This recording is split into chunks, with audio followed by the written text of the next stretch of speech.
I met a gypsy. Yeah, so we're talking about, so I feel like Sexton's probably going to be the guy that could get it done.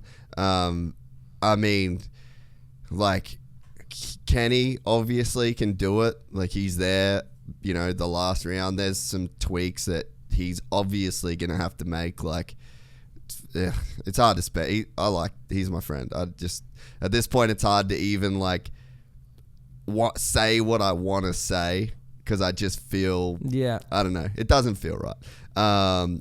But so I think Sexton is a guy that definitely, he's got all the ingredients. It looks like somebody made a riding robot and was like, okay, we're gonna set technique to 100, and this is what he looks like. It's fucking absurd, man. Like, I've watched so much slow motion footage of that dude ride, but does he have the mental capacity? Does he have the people in his corner? Does he have enough stability in terms of, like, the relationships that he has around him? I mean, scare at the start of this year with some rumors. You hear about girls and shit.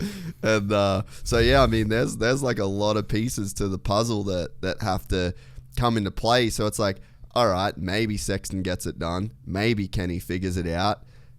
Eli's going to be on a Yamaha. Maybe that cable clutch gets him what he wants. But it's just like, from where I'm sitting, being a dude that doesn't know that much, I'm looking at Cooper Webb like, fuck, you might go on a real gnarly run here, dude. Yeah, if he keeps that same, if he can control that, what he's got going on now and keep it, he could keep doing it because, again, it's 17. So that's the thing about Supercross, too, is it's such a sprinty sport. It feels like a sprint. It's not a sprint. It is a 4-month fight. Yeah. Monday is part of that fight. Wednesday is part of that fight. Saturday is just one little piece of that fight. But Cooper is pretty gnarly for 4 months straight. And that's the thing is if you're going to beat him in a title, because I truly think Eli, Kenny, Chase, these guys could all blow his doors off on a given night. I mean, it's a given night, whatever. But for 4 months to try to, like, fight that guy, he just seems like one of those fighters, like a boxer, that you ain't knocking him out. So you better have the endurance to go the whole shebang because he will just keep going. So that's what I'm saying is someone's going to have to come and, like, knock him out by just being way better than him and then having the same brain like him. Chase is the guy that I kind of believe in too. I mean, I'm very high on him. Like you said, fundamentally flawless, just unbelievable dirt bike rider. But I get to know these riders when I talk to them, and because when I interview guys, I don't want you all to think like I walk up and then just say okay and interview. Like I talked to these guys before. I usually say, because my TV coach taught me, if you want a great interview, connect with the dude before. Like the last thing you want, this isn't TMZ, dude, or I'm not a news reporter where I'm trying to surprise the guy and get a gotcha. Like the better interview he does, the better it makes me look because I'm the one that asked the question. So I tell these guys a lot, like, hey, good ride, bro. Whoa, what happened over? Like I start rapping with them a little bit, and that way they're loose. So when we talk, they talk to me. You know, that's what I want out of them. So I've built these relationships with these guys, and you can kind of start seeing through the conversation and get a little bit into their brain a little bit. Chase, I mean, they should be scared. He has a little bit of what Cooper has. I mean, it actually happened in an interview. One time, I think McElrath beat him last year in Salt Lake. Chase made a bobble, maybe got in lap traffic, and Shane got away. And on the podium, I said something like, yeah, you know, it was a great ride. You know, you lost touch with Shane. He got away from you there. And he, like, fired back on me, like, pretty aggressive. And it was almost like I said what happened, but he did not like that it happened, and he did not like that it happened that way. He was almost so bent, not at me, but he definitely, like, kind of lashed out at me. And you would think that I'd have a problem with that. I was like, oh, my God, I love this dude. Like, he can't stand the fact that I just told him a fact, and he didn't like what it was. And he's so bent that it happened. So he's got that kind of that shark in the water brain, too, where I think he wants it so, so bad.